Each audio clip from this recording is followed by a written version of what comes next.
Welcome to A Conversation with History. I'm Harry Chrysler of the Institute of International Studies. Our guest today is Sir Michael Marmot, who is head of the Department of Epidemiology and Public Health and director of the International Center for Health and Society at University College London. He is the 2002 Hitchcock Lecturer on the Berkeley campus.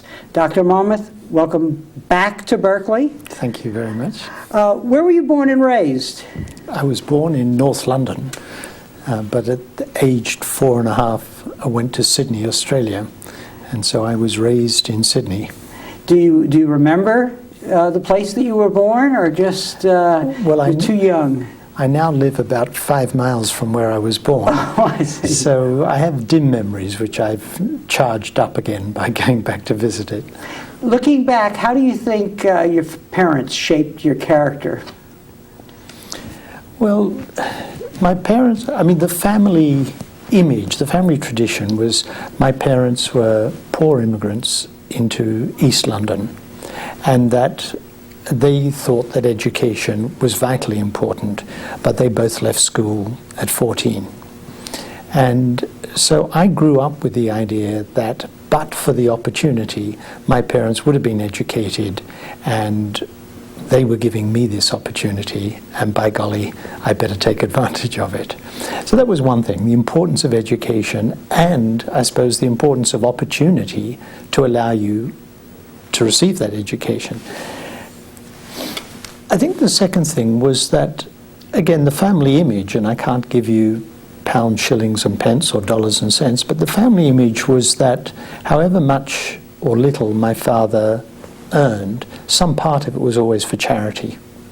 Mm-hmm. And the image in the family was that that was really very important. You didn't earn money just for yourself. It was important that some part of that went to charity.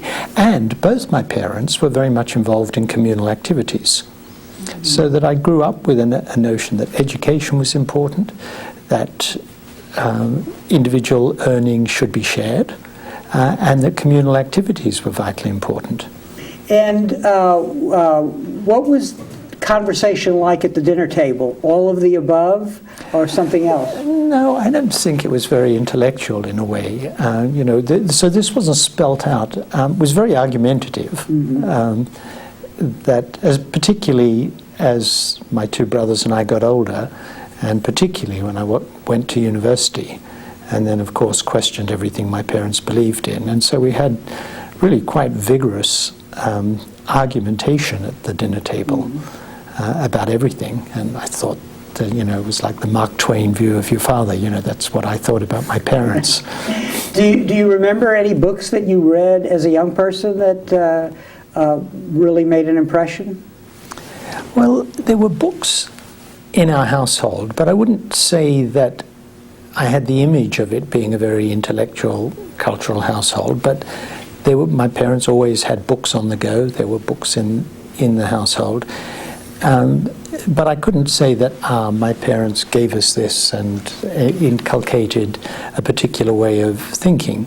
But I suppose one part that I can't ignore was that after school, 3 afternoons a week and Sunday morning, I went to Hebrew school. Mm-hmm. So that whatever else was going on, I was doing all that extra. So my playing of cricket and rugby in the street was usually after Hebrew school, because I had school and I had Hebrew school. Mm-hmm. Did any teachers, either in Hebrew school or in public school, that had an influence on you at a young age? There were not teachers so much, in a way. They were okay. Nobody particularly outstanding. But one or two friends that were really rather important. One friend particularly whose father was a professor of organic chemistry. And somehow, almost by default, through his father and him, he introduced me to the idea that one ought to think a little more intellectually. Mm-hmm. And so when did you do your undergraduate work? So I did, in the Australian system at that time, you went straight from school to medical school. I see. And there wasn't a general undergraduate degree. Okay. So I went to medical school at the University of Sydney, And I had one, for me, very important year there. It was a rather conventional medical undergraduate training. There was nothing particularly remarkable about it.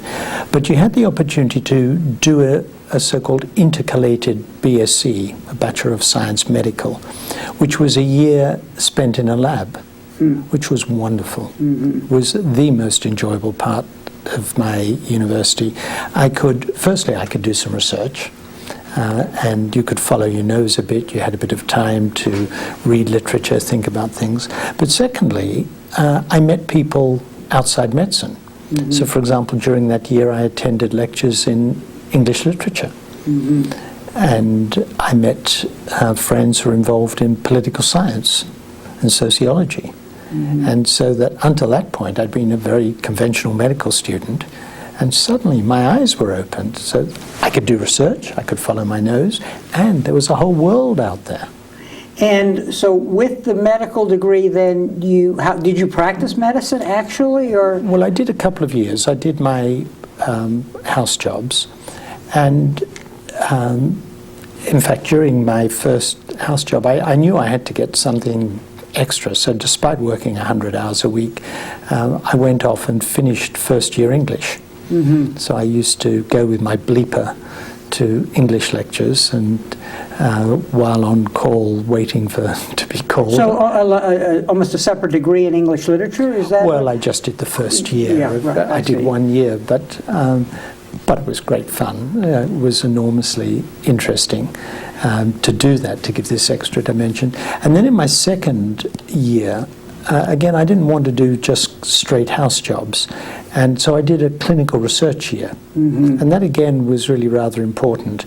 I was working in thoracic medicine, asthma, but the fact that I was looking after patients, but I was starting to pursue my own interests in research. And in a way, that's what convinced me to go into epidemiology, public health.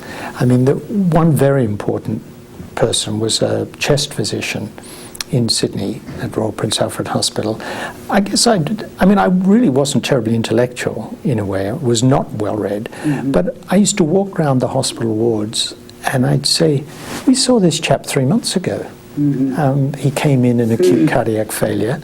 We treated him, or chronic respiratory failure. We treated him, sent him home. Here he is back again. And I used to think, medicine, and particularly surgery, is just failed prevention.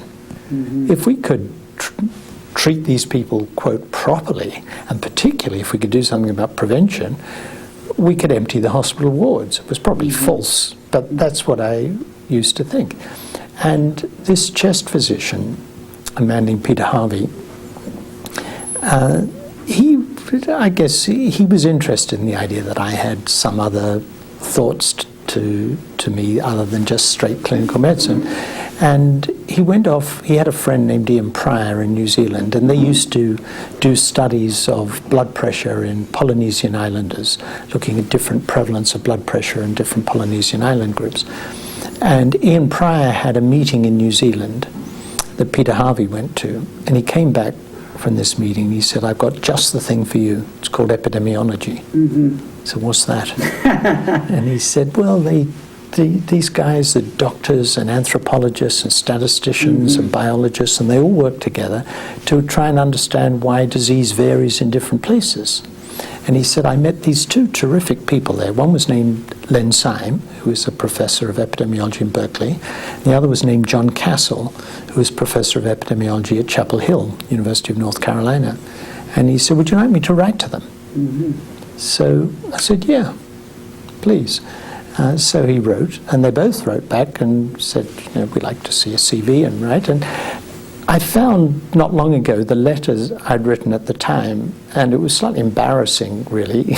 Well, it was embarrassing for two ways. One, the sort of naivete of a young man, but secondly, that my ideas haven't changed much. That I actually said in these letters that I thought that health was a manifestation of the way we organize society. And that by asking about health in society, we're asking about society itself. Now, where I got that idea from, I haven't a clue. But that's what I've been doing for the last 30 years. Well, I'd never heard of Chapel Hill, and I had heard of Berkeley. So I came to Berkeley. Looking back now, do you have any better sense of the roots of that that broader picture, that need for locating what you were doing in a larger social context, or was it just curiosity? I think it was curiosity. I think it came from one or two fellow students. I suppose I'd read a little bit more than I'll admit, but I can't honestly say it came from my medical teachers in Sydney. I don't think it really did. And in fact, when I was planning to come to Berkeley, and I remember one particular day when the deadline for applying for a residence position, a training position in internal medicine, the deadline was 5 o'clock Friday afternoon. This would be in Australia. In Australia. Yeah. And so, the usual thing was if you could train in internal medicine, of course you would. Who wouldn't? So if you could get a job at the premier teaching hospital, that's obviously what any sane, sensible person would want to do. And 5 o'clock Friday afternoon came, and I hadn't put in an application. And I didn't yet know whether I'd be able to go to Berkeley, but I felt this wonderful sense of liberation. And one of older physicians said, it's a big mistake, you'll get off the ladder and you may never get back on. Oh, that felt wonderful. So I think it was more a reaction to conventional medicine than it was that I could point to a particular teacher who influenced me. And on the one hand, in conventional medicine, you're able to help people be sympathetic, but I guess there's also a lot of rote work in that. What was at the root of? Was it that you were dissatisfied, or was it that you saw something better? I loved clinical medicine. I liked dealing with patients, real people, real problems. So I loved clinical medicine. I liked the problem-solving aspect of it, and I liked the science of it, and I liked the human warmth and contact of it. So I really loved it. Whether I would say that 30 years later, after doing it for 30 years, I can't say. But I really loved it. So it wasn't any dissatisfaction with the actual practice of clinical medicine, which was very satisfying. It was much more this feeling that this wasn't the right way to go about it. We really needed to think how to stop those unfortunate people coming back again and again and again every 3 months. It felt to me like we were putting Band-Aids on. And I also remember at the time talking to a friend about the experience working in casualty and the emergency room. And the teaching hospital I was at the inner city part of Sydney, and there were a lot of Italian and Greek immigrants. And some people, as you might expect, were slightly rude. Some of the staff were slightly rude about patients coming in who couldn't speak English properly. And it always seemed to me at the time that what these patients were expressing was a problem in living. When people would come in with non-specific problems and we never quite got to the root of a medical diagnosis, it always seemed to me they were expressing problems in living, and that one needed to look at their problems in living and how they manifested themselves in physical problems. So to the extent that I understood what Len Syme and John Castle were doing, that seemed to me exactly what they were doing. And that's why I jumped readily and said, yep, that's what I want to do. So how did Berkeley affect and shape the directions of your thinking? It had an enormous impact, really. As I've already said, I came out of a rather conventional, straight up and down, high quality, but conventional medical education. And I used to say at the time when I came to Berkeley that it seemed to me like it was one big department of social concern.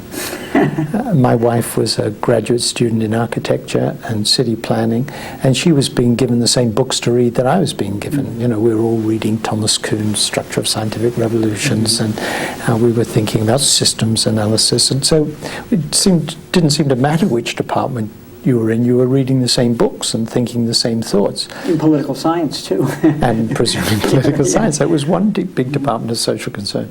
The second thing was that Len Syme said to me, just because you've read some medical books doesn't mean you have any particular insight on the determinants of health in societies. That was pretty shocking. I thought, I mean, who would know about health determinants of health other than doctors? I was a doctor, by golly, and if I didn't know, who would? And the idea that sociologists, economists, psychologists, biologists who weren't doctors might all have something to say about this was shocking and illuminating. I mean, just mind-opening. And the pluses and minuses of the American educational system. The minuses are you do a lot that's a bit superficial. The pluses are you do a lot that's a bit superficial. And so going around the campus and sampling in anthropology and sociology and economics, philosophy of science, I had a wonderful time in philosophy of science. And the fact that there were so many good people around really was mind-expanding. And just changed the way I thought about research and about my subject. And the other thing, of course, is that this was early 70s, and the 60s were not really yet over, certainly not at Berkeley. Before we talk about the 60s, so in a way, what was fertile and creative about Berkeley at that time was a kind of an interdisciplinary, comparative, global perspective that got you out of the box of the thinking that you were doing. But you were heading in that direction before you came to Berkeley, you seem to be suggesting. Well, I suppose I was, which is why I was poised to take advantage of it here. I mean, if I hadn't been thinking about that, I could have come to Berkeley and studied epidemiology and statistics and health planning, and then I could have gone away again. But so Berkeley, I was poised. I mean, it's like gene-environment interactions. I'm not suggesting my interest was genetic, but you know what I mean. I had a predisposition, but there was an environment that allowed my predisposition to flourish. So how did the 60s affect you, and being in Berkeley in the 60s? Well, I didn't. I only came to Berkeley at the beginning of the 70s, but still, Australia was was in the world in the 60s as well. So first, tell us what happened in the 60s in Australia, and then how that was reinforced when you came here, if at all. Well, Australia, I think, was influenced by this worldwide epidemic of thinking.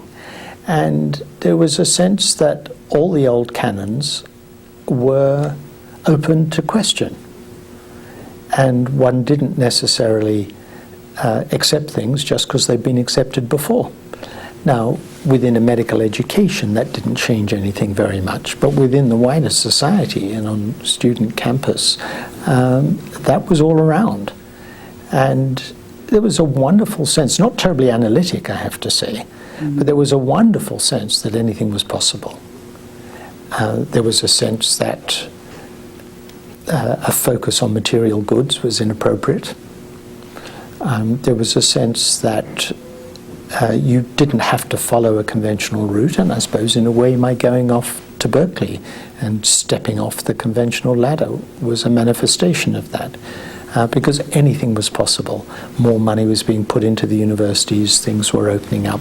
And that affected Sydney as it did Berkeley and London and Berlin and Paris. And maybe it wasn't quite as exciting as Paris in 1968, but we knew about it and we understood it and we felt it. So what does an epidemiologist do? Lots of things, but essentially the thing that distinguishes epidemiology is the study of disease in populations. So to contrast what I did as a clinician in clinical medicine, what I do in epidemiology, clinicians are trained to treat individual patients. That's what they do first, last, and always. They treat individual patients. What I was doing in my own primitive way in Sydney of asking, why are these kids getting asthma again and again? Why are they coming back? What is it in the environment in which they live that's causing these kids to come back and back with asthma? It was thinking like an epidemiologist. It was thinking about causes out there in the population. So what epidemiologists do is they study disease in populations and they study the causes of disease in populations. Now, my own view is to do that effectively, they need to do it in collaboration with other disciplines. So although epidemiology has its own set of methods, we tend to do large population studies, we follow large groups of people and so on. But ideally, to try and understand the problems that we're seeking to understand, we need to do it in concert with others. And what are the sources of the paradigms, let's use Kuhn's words, that guide you in the things that you look at? We can move into talking about the Whitehall Study, which is a body of data that you've done extensive work with. But what I guess I want to get at is, well, what shall we look at given this data? Well, I think one important paradigm, one important understanding is that the causes of individual differences in disease may be different from the causes of population rates of disease. Now, I could generalize it and say that all disease is a combination of genes and environment. But let me illustrate. In England and Wales, last year, there were about 150,000 deaths from coronary heart disease.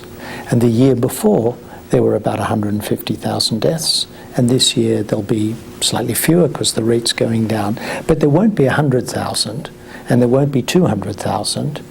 If it's not 149,400, it'll be 149,300.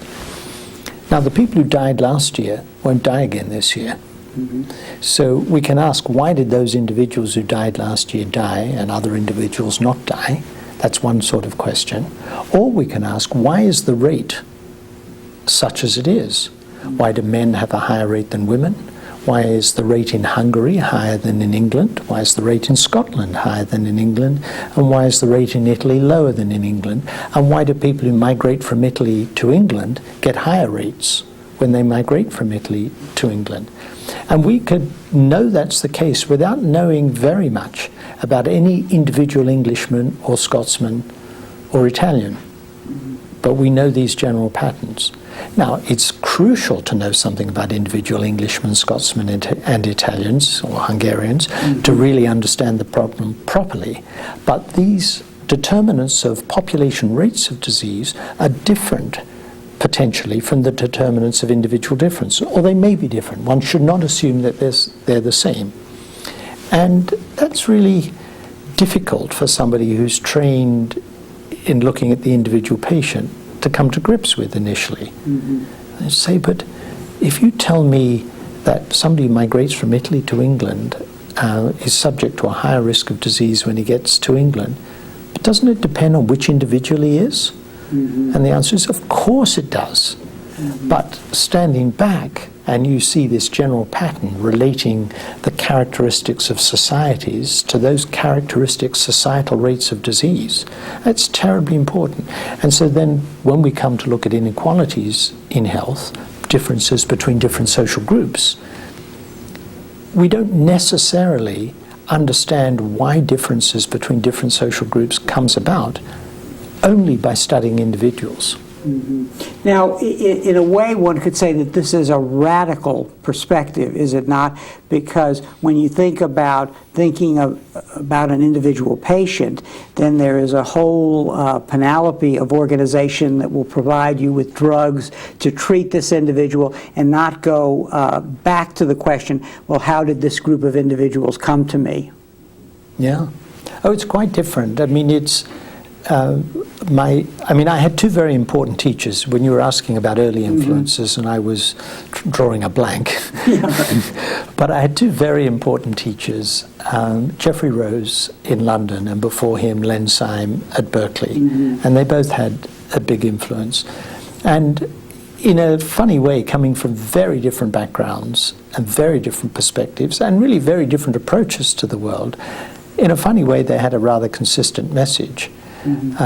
Geoffrey Rose said that when he started teaching medical students about epidemiology and public health, he used to say the medical student should ask the question, why did this patient get this disease at this time? And he then, later in his life, decided that that was a rather restricted question. That was the question about this individual, and that's an appropriate question for a clinician to ask. But to ask, why am I seeing so many more patients from this part of the city than that part of the city, is a different sort of question. Why is the rate of disease different is a different question. The way Len Syme used to put it was that there are 3 questions one should ask. If somebody got sick, what disease would he get? Second question is, why would one individual get sick and not another? And the third question is, why is the rate of disease higher under these circumstances and not another? And so they were really very similar perspectives coming from very different angles, but asking the same sort of question. So it is quite a radical question. It's looking at the determinants of illness, and that leads you into looking at the societal determinants of illness. Now tell us a little about what the Whitehall Study is and what you found, especially in the second study. Well, the first Whitehall Study was set up as a rather conventional study of risk factors for cardiovascular and respiratory disease. It was in British civil servants. Why civil servants? Because there are such a large number of them, and there they were, easily accessible. And Professor Donald Reed, who started the study, had close connections with the chief medical advisor in the civil service. So they set up this study, and they looked at blood pressure and cholesterol and smoking and other things. And when I arrived in London, Geoffrey Rose said to me, you know, as a matter of good housekeeping, we've just been looking at what grade men were, these were all men, at what grade men were in the civil service, where they were in the hierarchy. And he said, you're interested in social and psychosocial things, would you like to look at this? And that's all we had, essentially, that was social and psychosocial, was just what grade they were.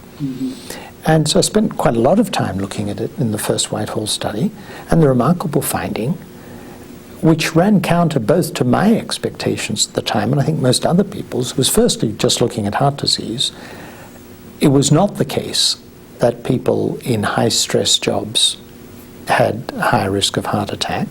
Rather, it went exactly the other way. People at the bottom of the hierarchy had higher risk of heart attacks. Secondly, it was a social gradient. The lower you were in the hierarchy, the higher the risk. So it wasn't top versus bottom, but it was graded.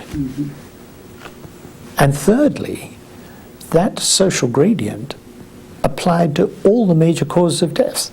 I'd come out of a model of, well, if you want to understand heart disease, look for the cause of heart disease. We know something about cholesterol and blood pressure and overweight and diabetes. Let's look for these things. But it applied to all the major causes of death, to cardiovascular disease, to gastrointestinal disease, to renal disease, to stroke, to accidental and violent deaths, to cancers that were not related to smoking, as well as cancers that were related to smoking. All the major causes of death. And this finding of a gradient, not only did it run counter to thinking at the time about heart attacks, that high-status people were supposed to get more heart disease, but secondly, it ran counter then, and still does, to the way most people think about inequalities in health, or in the United States, disparities in health. We tend to think of them, the poor, that have poor health, and us, the non-poor, who have better health. And most of social policy is about the underserved or the served, the underclass or the rest of us. It's not about a gradient. It's not about something that runs from the top all the way to the bottom, and that health follows that social gradient. And that's kept me exercised for the last 25 years, trying to understand that and its implications for policy. Now, the first question is, well, maybe civil servants are atypical. Maybe a top-grade civil servant hasn't a clue what it means to have a stressful job because he's protected and so on. Well, then when we looked at national data, there was indeed a shallow gradient in mortality in national data in Britain. It wasn't as steep as in Whitehall, and that bothered me a bit. Why not? And one of the answers I gave myself was that the civil service was better at classifying people than the national data, national social classes. But in practice, over the last 20 years, we've seen the social gradient get steeper and steeper in the national data, so that it's certainly not the case that Whitehall is atypical. It's typical. And we see similar findings in the United States, in Canada, in Australia, in New Zealand, and most European countries that have looked for it. So that was the first thing. It's not because Whitehall's atypical. Secondly, people say, well, look, we've got rid of the problem of infectious disease now. In fact, we haven't. We have HIV and so on. But people would say, we've got rid of the problem of infectious disease. We're not dealing with dirty water and poor sewage and so on. We're now in the age of lifestyle diseases. It's because people behave badly. So we looked at the usual risk factors that one believes are related to lifestyle, smoking prime among them, but plasma cholesterol, which we think related in part to fatty diet, overweight, sedentary lifestyle. And we asked how much of the social gradient in coronary disease could be accounted for by smoking, blood pressure, cholesterol, overweight, and being sedentary. And the answer was somewhere between a quarter and a third, no more. And people said, oh, you didn't measure smoking properly. Well, we looked at never smokers, and we found the same gradient in never smokers as we found in smokers. And I had to reassure people, I was not saying that smoking was unimportant. Whitehall confirmed how vitally important smoking is. It's just that smoking wasn't the prime cause of the social gradient in disease. It was, for example, a very important contributor to the social gradient in lung cancer.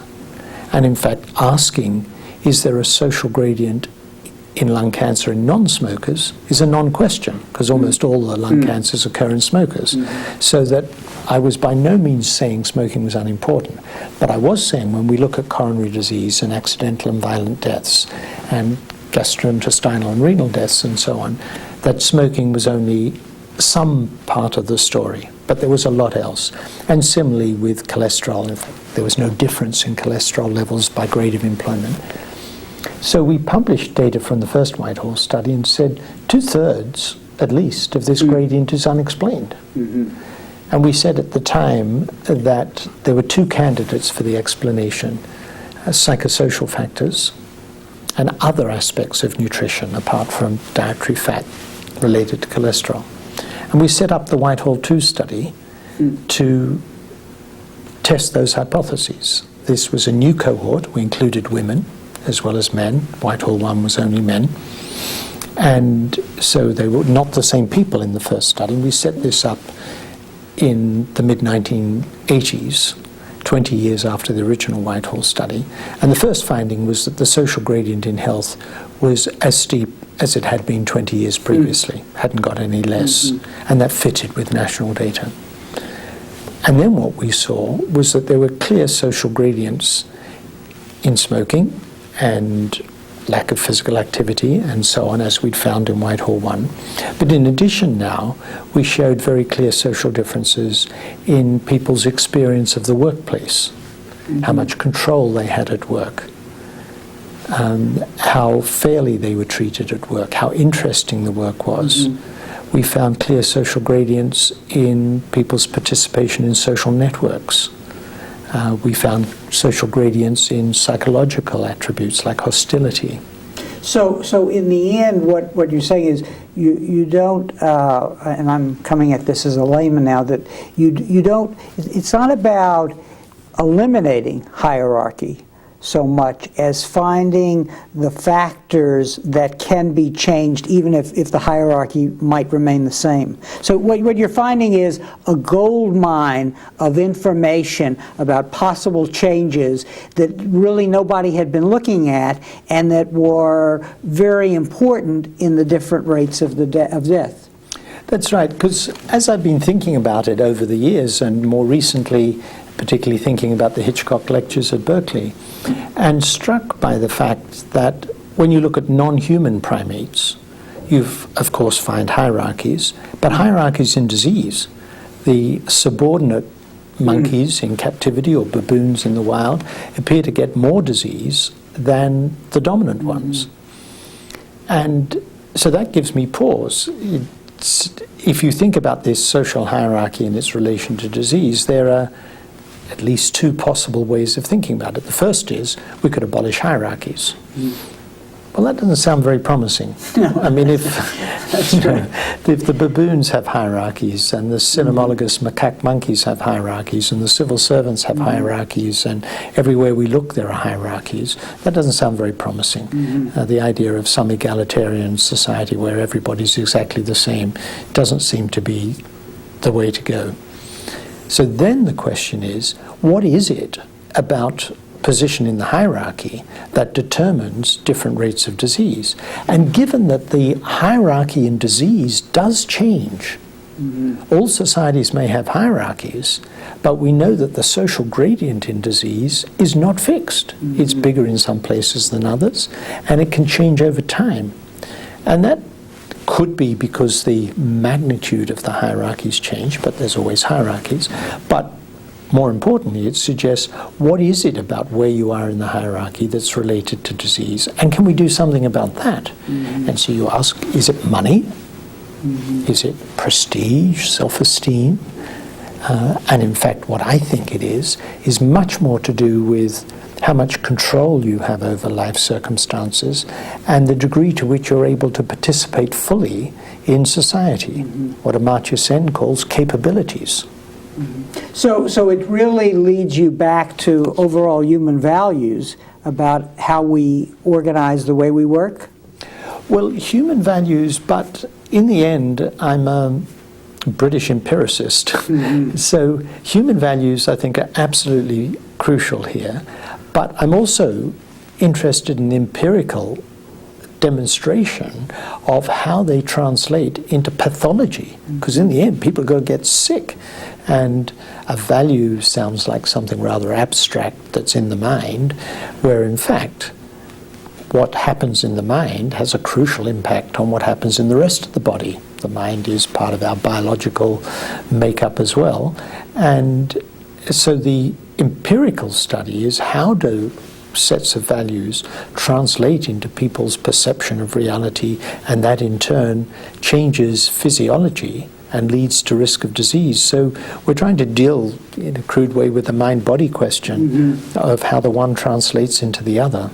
And this is interesting because this is the new phase of your work, trying to find this biological link. So the output in a way is disease, and the input is this hierarchy, the social gradient, and the intervening variable is changes in the body basically over time, and the way stress operates on the hormonal system, is that? Yes, although there are one or two other intervening, so that if we've got position in the hierarchy, then we're asking what does that mean in terms of relationships in the workplace, in the wider society, control over events and participation, and how that, the satisfaction of those needs or the frustration of those needs for control and participation, how that translates into physiological changes.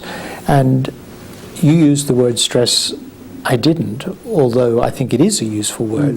The reason I didn't use the word stress is people say, oh, stress, you can't define it, you can't measure it. Can't do away with it. You can't do away with it. You know, one person's stress is another person's happiness, and all the usual things around the stress paradigm. But in fact, it is a useful way to think about it.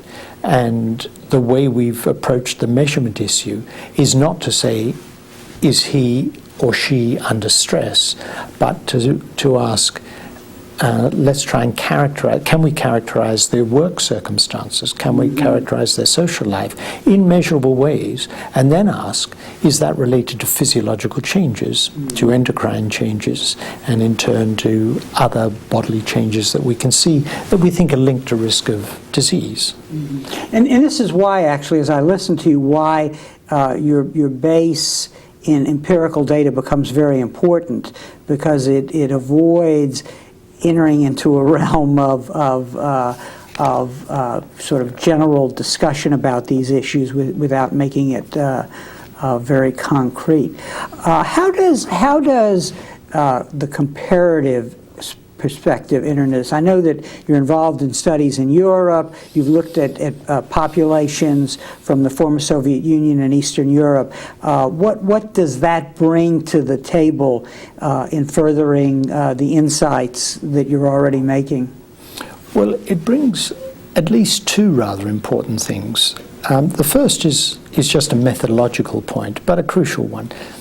When I show, and it's happened from the very beginning of the Whitehall Study, the Whitehall Studies, when I show that people rank them according to their social position, and that's linked to their health, then one of the early questions, I've already mentioned two, is it because of civil servants and is it because of behaviours? The next question people ask is, yeah, but people aren't randomly allocated to their positions in society. Maybe people who are genetically predisposed to be superior end up superior. And those same genetic predisposition to being superior leads to better health.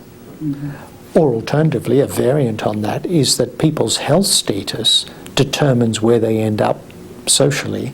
It's not where they end up socially that determines their health, that I've got the cart before the horse, and that my whole argument about social causation collapses because it's simply genetic differences determining health and health determining social position. And that's not a straw man, by the way. It doesn't sound very politically correct, but there are a lot of people out there who believe that to be the case. Well, there are a number of ways of trying to answer that, but one is, well, look at what's happened to Central and Eastern Europe. Whole societies change radically, incredibly quickly. If we look at life expectancy in Central and Eastern Europe, let's say 1970, so 25 years after the end of World War II, and we look at the countries of Central and Eastern Europe compared with the countries of Western Europe, the democratic countries, then life expectancy was fairly similar, East and West. It was always a bit lower in the former Soviet Union, but fairly similar. And then what happened? Over the last 2 decades of the communist period, life expectancy for men particularly actually declined in Central and Eastern Europe, actually got worse, whereas it got better year on year in the West. So the gap between East and West increased. And then post-1989, things changed dramatically. Life expectancy took a tumble, got very much worse very quickly in the former Soviet Union, particularly in Belarus, in the Ukraine, and in Russia. And life expectancy after initial drops started to improve in the Czech Republic, in Poland, and then a bit later in Hungary. So you got this splaying out. Now, whole countries don't get changes like that because of changes in genetic predisposition. I think it's just not credible that changes in health status determined the changes in the economy, in the economic fortunes of the former Soviet Union. It's just ludicrous. It clearly was not the case. And so that it doesn't by itself argue that the determinants of the social gradient in health within a country can't be genetic or can't be determined by health just because you can't see it. But given that we think that some of the same causes are operating, and this is my second point now, the first one being the technical one, that we do think some of the same causes might account for the differences in health across Europe as account for the social gradient in health within a country. Why? Because in general, those European countries were all above a threshold of absolute deprivation. Infant mortality was low. There's a prima facie case that during the 70s and 80s they were not suffering from poverty. We know, for example, the Czech school children, we studied this, their growth was at least equal to Western European school children. So it looked like the children were well nourished, there was investment in children, there wasn't absolute poverty, and yet health suffered, particularly in middle-aged men. And that's what led me to ask, maybe the same set of factors are going on. And the whole idea that lack of control over your life, lack of opportunity to participate socially in a meaningful way could affect whole societies, not just people, depending on where they were within the gradient within a society, was really rather powerful. And it suggested the way we ought to think about health policy should change. Now, when you were in that hospital as a young medical doctor and you saw this person, you say, hey, he's been here before, why am I seeing so many people? That led you in this life's journey to actually focus on the relationships that the data revealed. But now you're moving really to another step, which is, well, once we know that, if we truly know this and it can be proved scientifically, then we can go about changing things. What insights have you garnered about how this scientific information can contribute to a process of changing society, its view of public health, and actually making a difference? Well, the line that I've pursued, and this is not necessarily the right way, other people can do it different ways, is not to use the evidence as a soapbox. So I didn't think by standing on volumes of data I could then shout louder and that would work. The line that I've pursued is that we need lots of people to make changes. We need people who are good at standing on soapboxes and formulating ways to change politically, but we also need the evidence. And given that during the time that I've been working in Britain, for the first 18 years, or nearly the first 18 years, I went back to England in 1976. We had an intensely conservative government from 1979 to 1997. And so to bang on about how health inequalities were immoral and unjust would not have reached much favour. But to say this is what the evidence shows, that if we want to do something about improving health for the whole population, we need to focus on the people whose health is not improving to the same extent as those who are, and ask how can we do something about it. And this is what the evidence shows. So I've always tried to stick close to the evidence, to say that we need to help the people whose business it is to formulate policy. We need to help them, but we need to help them in the light of our judgment of what the evidence shows. Now, it's not simply saying, here are some facts. Of course, it's trying to achieve a synthesis of the evidence and present it in a way that will help the policymakers. But I think it's important, in my view, to try and present it to governments of the right as well as the left, so that when we had a change of government in Britain from a Conservative to a Labour government, they were more ready to acknowledge that inequalities in health existed. They were more ready to apply the label inequalities in health, and they were more ready to try and do something about it. We could then feed our evidence into that process and say, in fact, they set up something called the Independent Inquiry into Inequalities in Health under the chairmanship of a former Chief Medical Officer, Sir Donald Atchison, and I served on that inquiry. And so the evidence that people like me and others had been accruing over the years then fed into it. And we could say, here are 39 areas for policy development that we think, based on evidence, we can recommend to you as a government. And now, in fact, I'm involved in another government committee that's trying to take those recommendations and formulate specific policies based on them. So how did I get involved in the policy? By sticking close to the evidence and saying, this is what I think it shows, and this is what I think it means. In this odyssey, has your definition of public health changed in your own mind? Yeah, very much. I mean, see, when I was a medical student, I thought public health was to do with drains.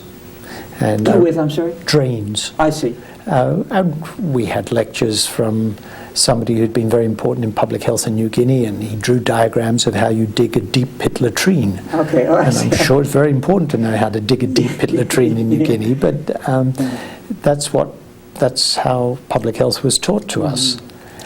And then when I went a bit further, I thought, well, public health was about preventing these individual patients from coming back. And then I started to think more about society. But even when I was in Berkeley, we were doing studies of Japanese migrants.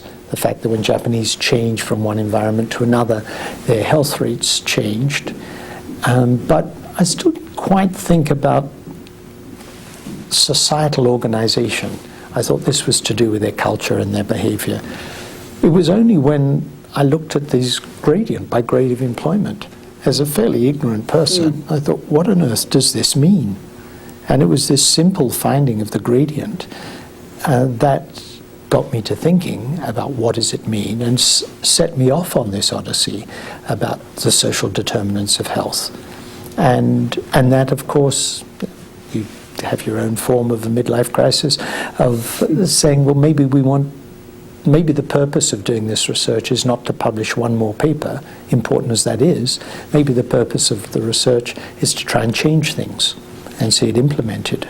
In something that you wrote or said, you pointed out that where this all leads you is to a view of a larger picture, so that, for example, the idea of sustainable development actually comes to have a public health meaning. For example, I think you were talking about relating transport systems to the general health of the public.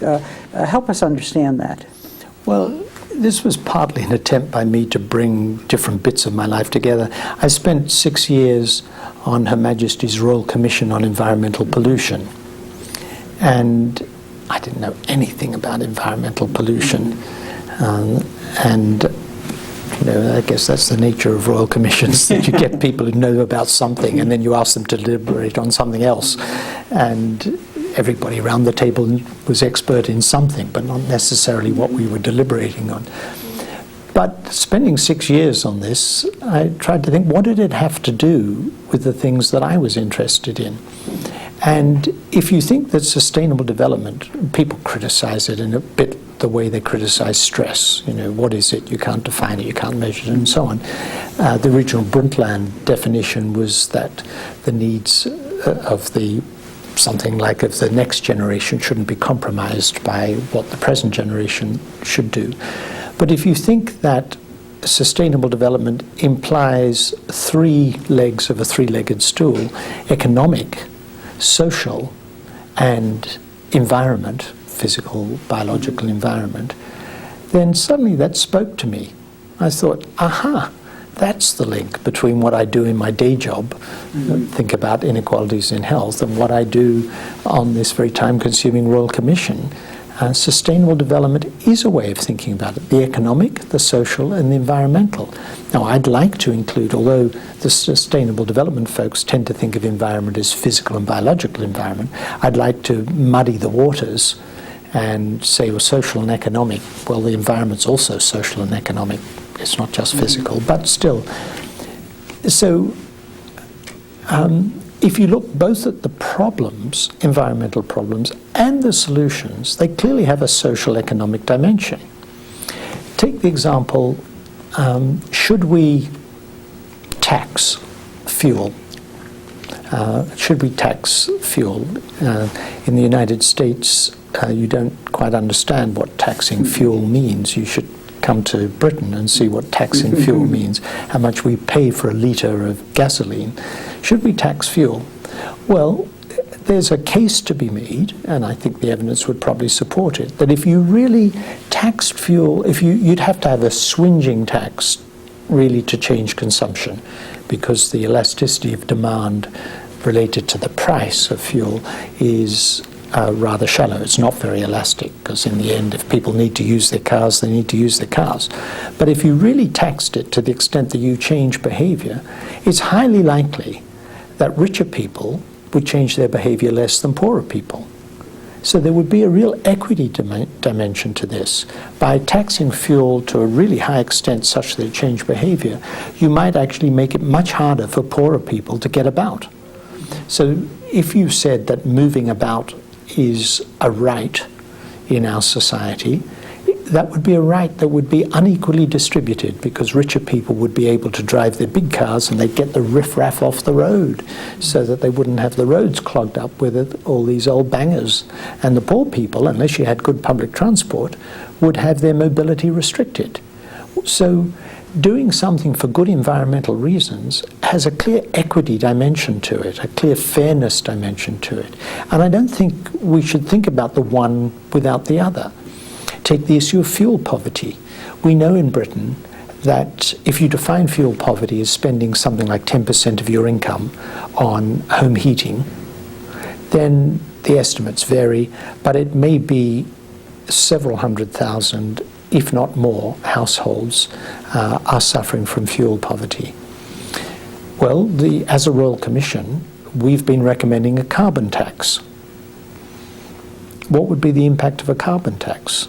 That poor people would find it even more difficult to heat their homes because the price would go up, and rich people could heat their homes to their heart's content because they'd be less sensitive to that price rise. So that thinking about a carbon tax, and this is a point I made in our own discussions on the Royal Commission, we need to think about the equity dimension so we don't make life harder for people. And particularly if you didn't think it would change consumption very much, why would you want to belt poorer people around the head and punish them for being poor even further? And so without addressing their general living standards through the tax and benefit system, I would be most uncomfortable with a flat tax, which is in a sense what a consumption tax is. So that there are a couple of examples. Now, broadening it, of how sustainable development and inequalities in health come together, broadening it, we want to look at what constitutes living environments.